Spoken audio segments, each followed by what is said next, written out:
Hello everyone, কেমন আছো তোমরা সবাই? আশা করি খুব ভালো আছো, সুস্থ আছো। আর আমিও ভীষণ ভালো আছি। আর দেখো, এখানে আমার পুচকু সোনা মেকআপ করতে বসে গেছে। তো এরকমই চলতে থাকে আমার বাড়িতে দুষ্টুমি। একবার ছোট মেয়ে, একবার বড় মেয়ে। তো তারপরে ও ওদিকে খেলতে থাকুক, আর আমি এদিকে চলে এলাম রান্নাঘরে। তো রান্নাঘরে চলে এলাম ফ্রিজ থেকে আগে মাছটা নিয়ে এসে বরফটা ভাঙার জন্য। তো তারপরে পিসমশাই আমাদের বাড়ি বেড়াতে এসছে, তো ওনার তো একটু শীতকালের যত্ন করতেই হয় গরম গরম কিছু দিয়ে। তো তার জন্য ওনার যত্নের জন্য এখানে ১ গ্লাস জল গরম করে আগে দিলাম খেতে।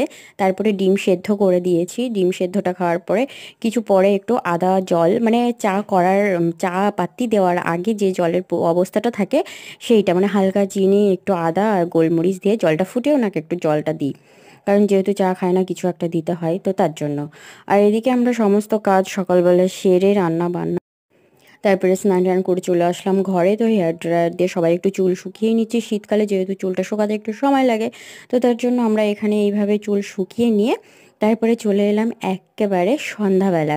তো সন্ধ্যাবেলা চলে আসলাম আমার বড় মেয়েকে পড়াতে। ওর পাশে না বসলে একটুও পড়তে চায় না, খুবই দুষ্টুমি করে। তো পড়াতে পড়াতে আমি একটা কাজ এখানে সেরে নিচ্ছি, ছোট্ট একটা কাজ। সেটা হচ্ছে বডি লোশনটা আমার ফুরিয়ে গেছে।